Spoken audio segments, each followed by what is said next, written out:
My presentation is going to be very short. I've been given just 25 minutes. I might do it at less. It's just to re-emphasize the discussion that has been going on since yesterday, and of course, during the last presentation. The fact that debt is not bad. So I'm actually starting my presentation from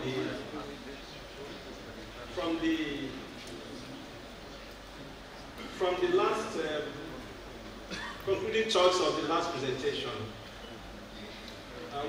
which is that debt is not inherently bad if prudently managed, but if it is not used productively, the consequences can be severe.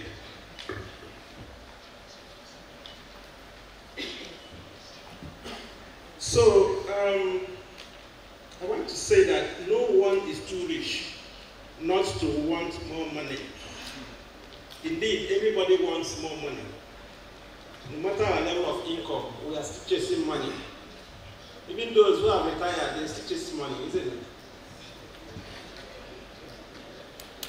I mean, it's a human condition that we always want more. Nobody, draws a line and say, I've made so much money and I don't need more. I don't need more. Billionaires and Elon Musk still want more money. It hasn't stopped making money.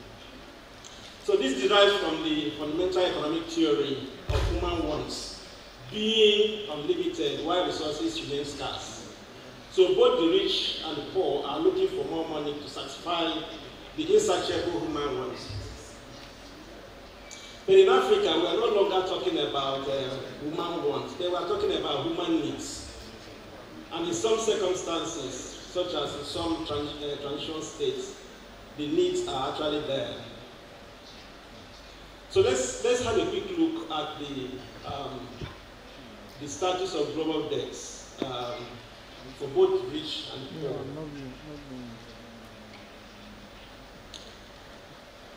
This graph is taken from UNCTAD report, 2025 report, the world of debt, and also based on the IMF economic outlook of April 2025. We can see from this graph that global public debt has surpassed 100 trillion in 2024. Actually about $1.2 trillion in 2024. And we'll see the composition of global debt by region. For developing countries, you see on the base, the gray bars, developing countries, developed countries. Then the orange strip is Africa, almost insignificant. Then Asia and Oceania is blue, light blue, and Latin America and Caribbean is dark blue. So already you can see the picture. The developed countries who are rich, industrialized, comfortable, and also lend to others are the ones that hold the most of global debt.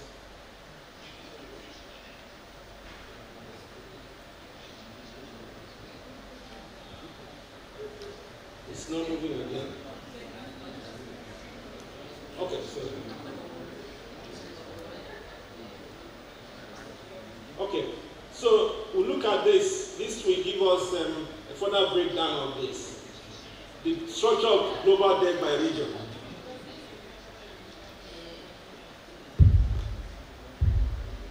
Please, can we have attention of everybody, please?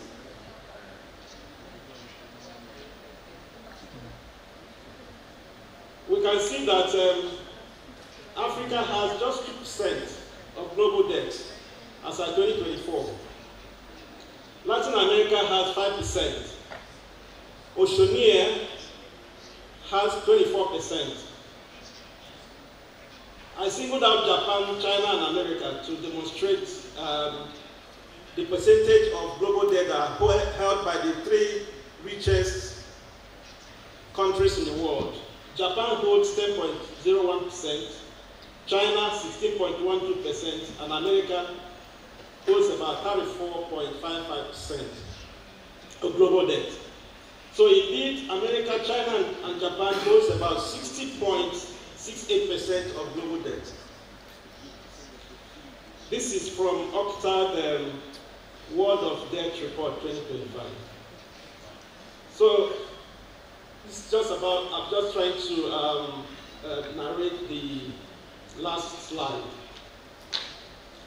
America owes about $36 trillion and accounts for 34.55% of total global debt, and has a GDP ratio, has a debt to GDP ratio of over 100%. China owes about $16.4 trillion and accounts for about 16.2% of global debt, with a debt to GDP ratio of over 90%. While Japan owes about $10 trillion, accounting for 10.01% of global debt, with a debt to GDP ratio of 250%. The only African countries that nears this is Sudan, of about 244 or thereabout. And we know why.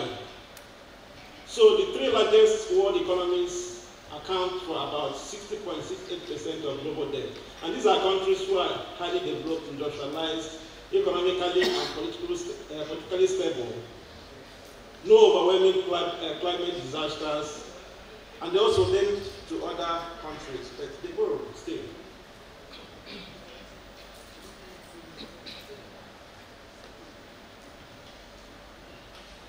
Okay, so this is continuation of that slide.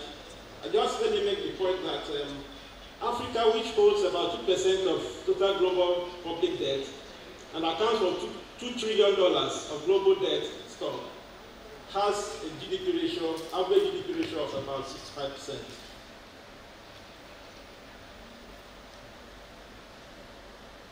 Okay, so these are the G7 countries and Africa in terms of debt to GDP ratio. Canada is 107.49, France is 110.64, Germany is 62.66, Italy is 134.79, Japan 249.67, almost 250, United Kingdom 101.15, and United States of America is 123.01. Africa's average is 65%.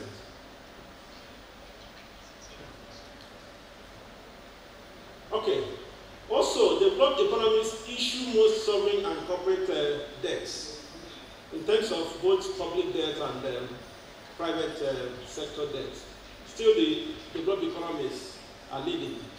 The majority of the global sovereign and corporate debt issuance from 2027 to 2024 was by the 38 OECD countries, which present the majority of the developed economies that practice a market economy.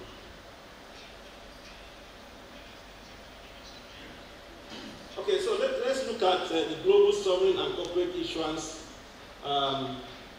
since 2027 to 2024. We can see on the base the orange color, dark orange color, representing the OECD countries' sovereign debt. Okay? Then the yellow or pale yellow color up there is corporate issuance. Okay? Corporate issuance, mainly by the OECD countries. Then the light orange, which is the second bar from the base, represents emerging markets and developing economies. Public debts, very small. So the graph represents, the trend of global issuance as a percentage of GDP for this period. So you can still see, even at the non-sovereign or corporate level, that the OECD countries are still leading in debt levels. So indeed, what I'm trying to say is that debt is not bad, and that's the point that's been made.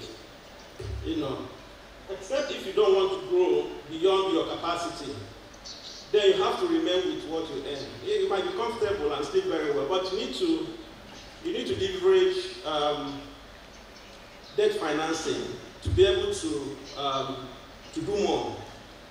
But the caveat is that you have to borrow responsibly. Borrow to invest in the things that will yield streams of income for you to repay and also grow your economy. So public debt can be vital for development. Governments can use it to finance expenditures, protect and invest in their people, and pave the way for a better future. However, when public debt grows excessively or its cost overweighs its benefits, it becomes a heavy burden. And this is precisely what is happening across the developing world. This is actually kind of advocacy to make debt a bit more responsive to development. But whoever wants to borrow will have to be responsible in borrowing. So Africa's financing need is huge, and we saw details of that in the previous presentation by Keba. Africa, even though it just has about $2 trillion of global debt, 2% of global debt, it has an annual need of $1.3 trillion to meet the Sustainable Development Goals by 2020. And for infrastructure spending, Africa has a financing gap of about $184 to $221 billion annually. And to finance climate change actions, Africa needs about $235 to $250 billion US every year. And also to fast-track structural transformation, that is the economic transformation, Africa needs about $402 billion US. There's no way Africa can raise these monies through its domestic revenues. There's no way. So it must borrow. It must borrow. So Africa must borrow responsibly. Like I said earlier, I'm not saying countries should go on a borrowing spree, but to borrow responsibly to fund development investments. Because borrowing will help us to invest more in infrastructure that betters the life of people and helps our economic growth and create jobs. And also we need to borrow to invest in human capital, education, health, and also to respond to climate change that we've seen.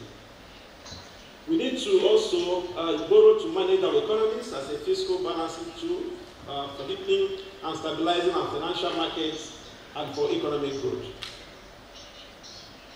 And we need to borrow to respond to unplanned fiscal shocks that may be orchestrated by natural disasters or act of God, like we saw during the COVID-19 or the global financial meltdown. But then, like has been said, governance is key, capacity is key in making sure that the debts, the loans that we get or the debt financing that we get works for us.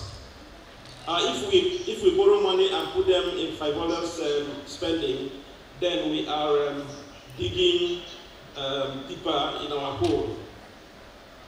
So we have to have policy, strategy, legal and institutional frameworks that enables us to regulate our borrowing. We have to have the capacity for loan negotiation and debt contracting, liability management, rescheduling, restructuring, etc., which is the core of our meeting this time. And we need to have the capacity for debt statistics management, recording and reporting. Also, we need capacity for debt management to be able to meet up with our arrears and our debt servicing. And of course, we need accountability, capacity for accounting, financial reporting, and audit. And capacity development support is available, like we had since yesterday, both from the AFDB, the African Development Institute, and from the Legal Support Facility, and our Economic Governance and Reform Department, and also from the Capital Market Development Department of AFDB. In conclusion, the world has been talking about reform. I'm quoting from UNCTAD. It is time to move from conversation to action. Debt must serve people. Developing countries, and indeed Africa, must not be forced to choose between servicing their debt or serving their people. There is a pressing need to reform the international financial architecture, like my colleague Keba has elucidated in his presentation, which includes making the system more inclusive and development-oriented, enhancing the availability of liquidity in times of crisis, creating an effective debt workout mechanism that addresses current deficiencies, and providing more and better concessional financing and technical assistance to support countries in tackling the high cost of debt. Thank you very much for your attention. J'ai juste deux questions. La première question concerne un peu les capacités, à savoir que l'une des conditions qui a été donnée, c'est pouvoir faire les audits sur la dette. Et je suis un peu également du corps de contrôle et je suis convaincu effectivement que les audits devront permettre de s'assurer de l'utilité de la dette. C'est pour ça que je voudrais savoir qu'est-ce que l'Institut africain de développement entend faire pour permettre aux États de réaliser annuellement les audits de performance des dettes et surtout des projets financés par ces dettes-là pour s'assurer que la dette est utile à l'Afrique. Deuxième question concerne la mobilisation des prêts concessionnels.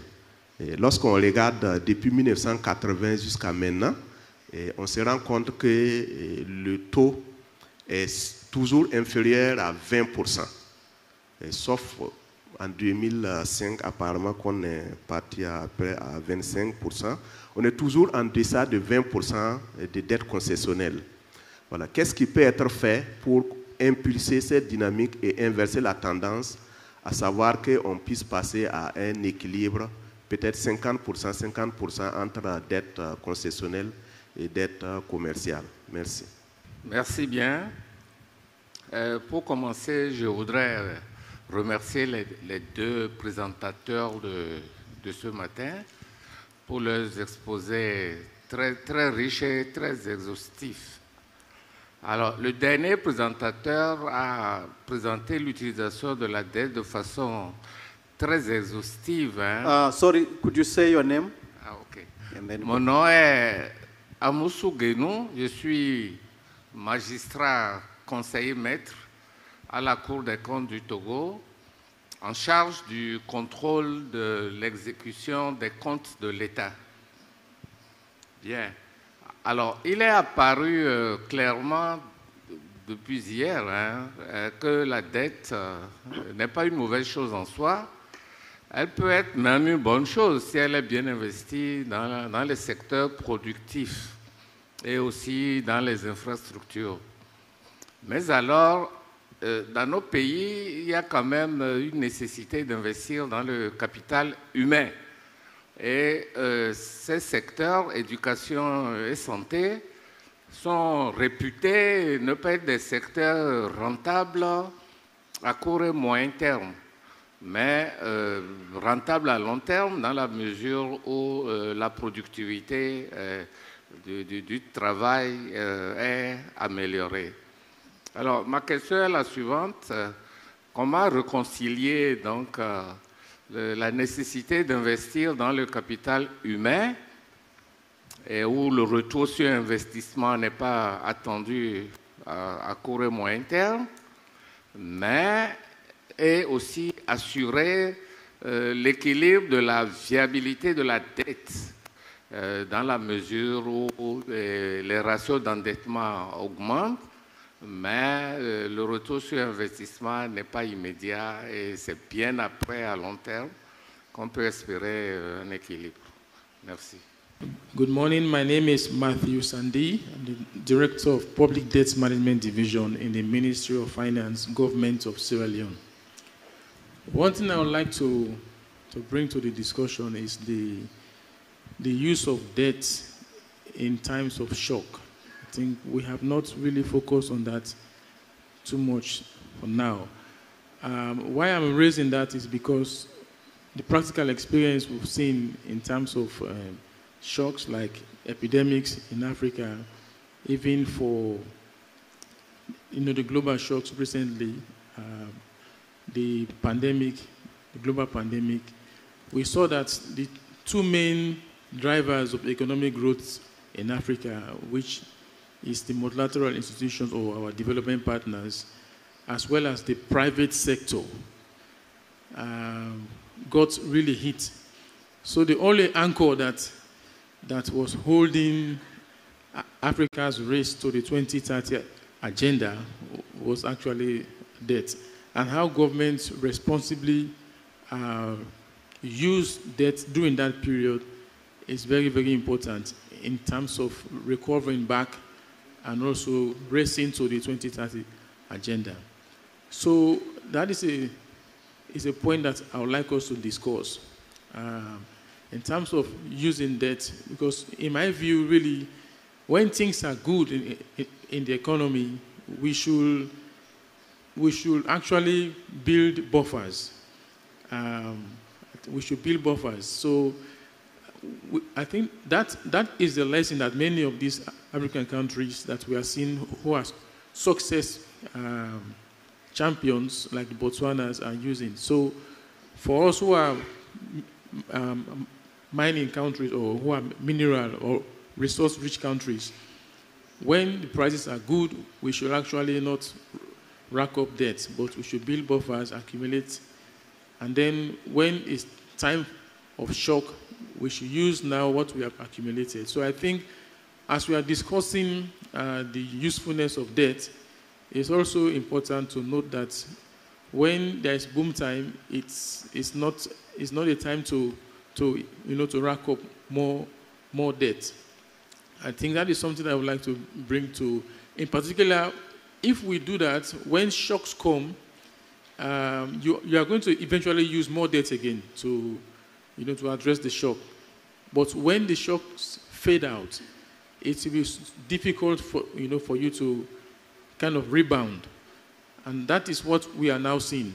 Since the end of the COVID, we have seen that the speed of the rebound in Africa is actually slow because of the lack of buffer before the shock, and then during the shock we had to go more into debt. So the use of debt is really, really key during shocks, and also prior to that, what we do in terms of building buffers. I just wanted to raise that to the floor. Je suis Mariama Siré-Sila de la Banque centrale de la République de Guinée. Je voudrais aborder la question des marchés financiers intérieurs, qui pourrait être quand même une alternative au développement de la dette publique extérieure. Je ne sais pas si le sujet est prévu d'être abordé au cours des présentations, mais je pense que c'est un sujet qui peut être une bonne alternative au développement de la dette extérieure. Dans la mesure où, si nos marchés financiers sont suffisamment matures, sont suffisamment développés, nos pays peuvent faire appel, peuvent mobiliser leurs ressources en interne et donc ne pas avoir besoin de dette publique extérieure. Je pense que cet aspect-là pourrait être suffisamment développé, et donc je ne sais pas si les présentateurs ont des conseils à donner en la matière ou des instruments qui ont été utilisés dans ce sens par d'autres pays auxquels on pourrait partager ici. Parce que je pense que le renforcement de l'économie au niveau national dépend également du développement de ces marchés financiers-là en interne. Donc cela va profiter, bien évidemment, au pays, mais en même temps aux entreprises qui sont de ce marché au niveau intérieur, qui peuvent être aussi bien dans les pays au niveau sous-régional ou même au niveau continental. Donc je pense que le développement à ce niveau est important, et donc si les présentateurs ont connaissance des mécanismes ou des instruments dans la matière, je voudrais bien qu'ils le partagent avec nous ici. Je vous remercie.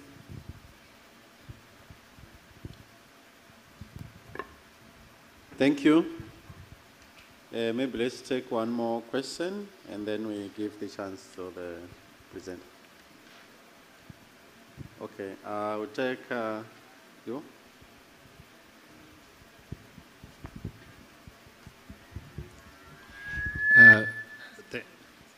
Yes. Thank you so much for the opportunity. My appreciation goes to Dr. Jammeh and Mr. Abri. My question is, after listening from both presentations, you have realization that Africa badly needed, and we only constitute 2% of the global debt. So my question is on the excess of debt itself, because in the international market, it seems that Africa is not able to access debt properly. My question is, as a continent, is there a strategy that we should come up with so that we were able to have a proper access for the international debt? And to follow up on that, when we look inward as a continent, is there no way we can create our own debt market, or if we have any in place, can we enhance or improve on that? Thank you so much. Yeah, my name is Stephen Paldak, working with Central Bank of South Sudan. Thank you very much, Stephen, for that question. So at this time, I will give the opportunity to the presenters to respond to the questions. I'm not quite sure if Dr. Keba is still connected. If he's still connected, we appreciate also to answer some of the questions which are related to your session. Yeah, so we'll go to Chidebere.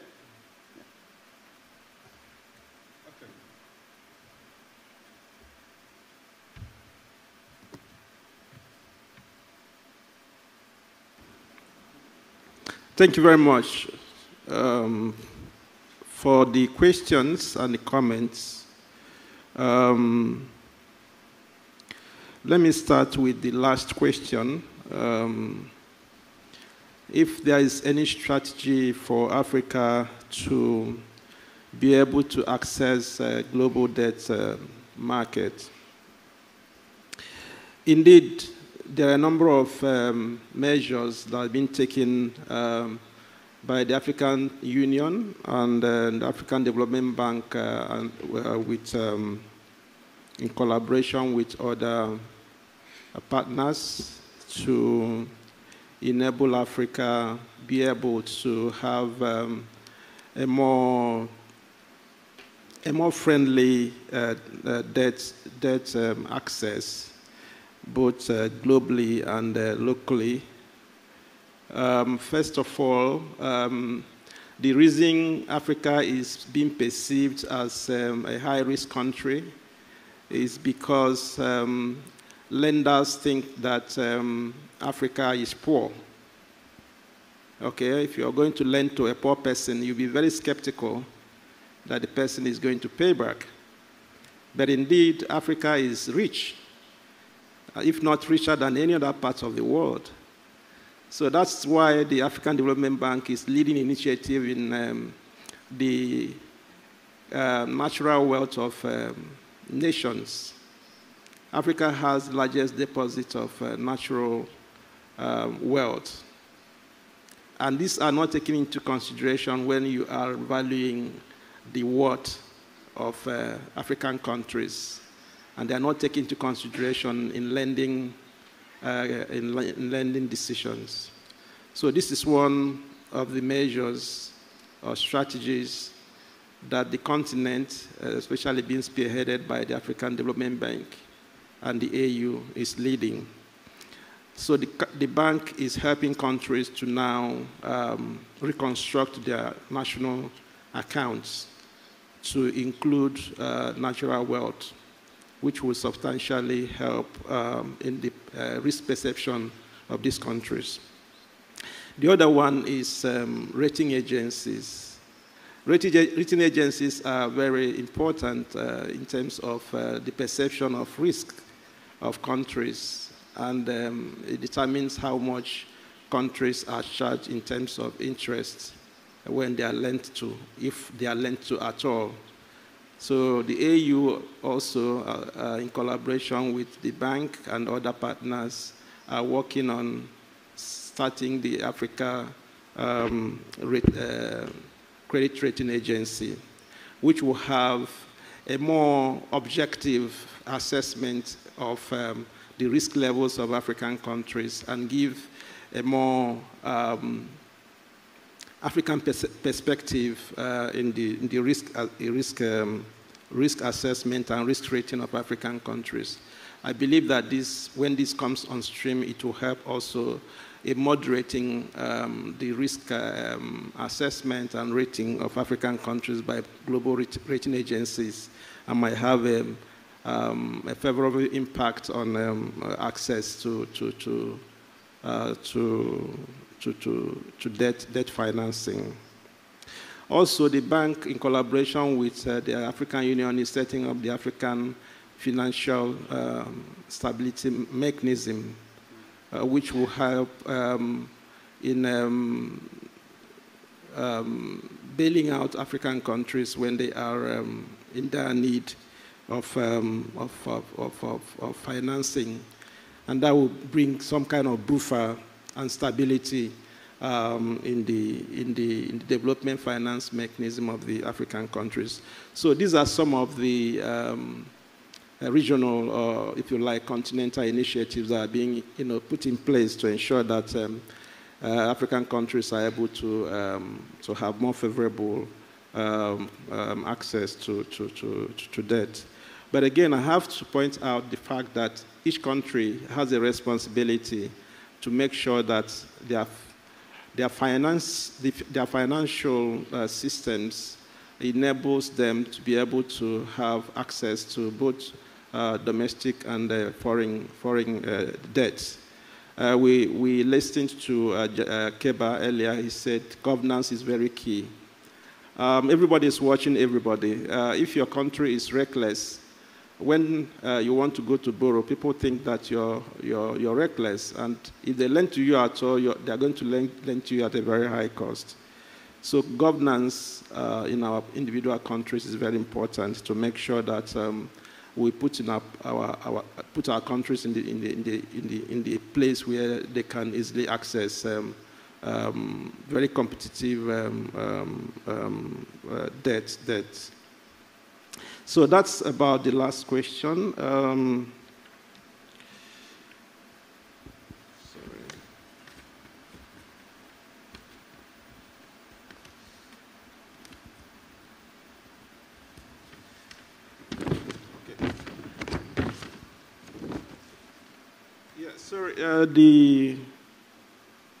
The lady from Central Bank of Guinea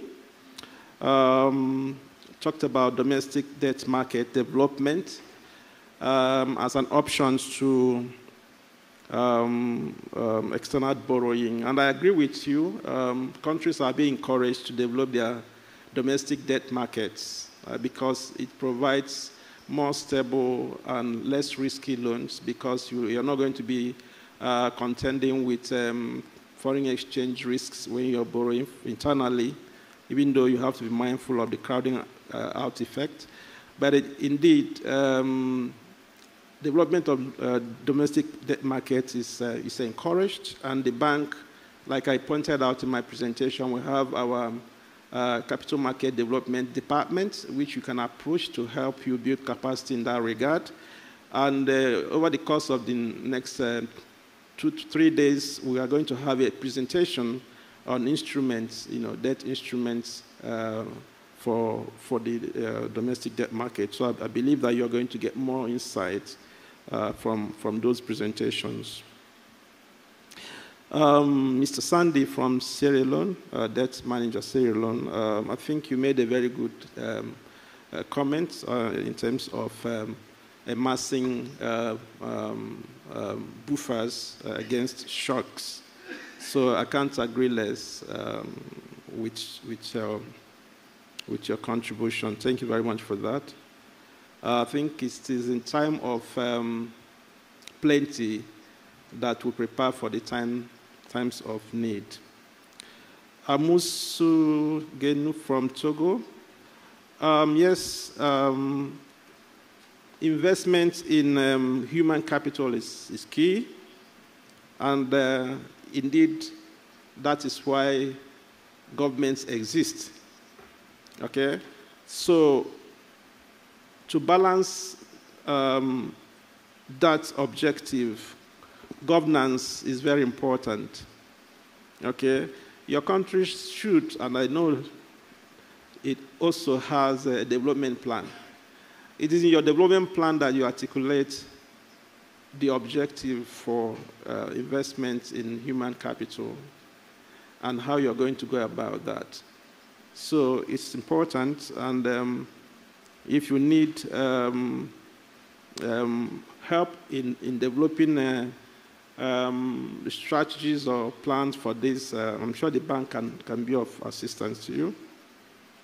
Finally, the question on capacity for audit. Yes, we can support you can train you on how to do performance audit and also how to audit your debt. We have a module in our public finance management academy that responds to that particular capacity needs. And also, how do you strike a balance between concessional financing and commercial loans? This is something that you need to articulate in your medium-term debt strategies. So if you have a medium-term debt strategy, this is where you define your strategies on how you contract concessional financing or commercial loans. Gambia shared the experience yesterday on how they are doing this. So you can talk to Gambia on what they are doing, and indeed other countries. I'm sure there's a lot of experience in this room on how that's been done.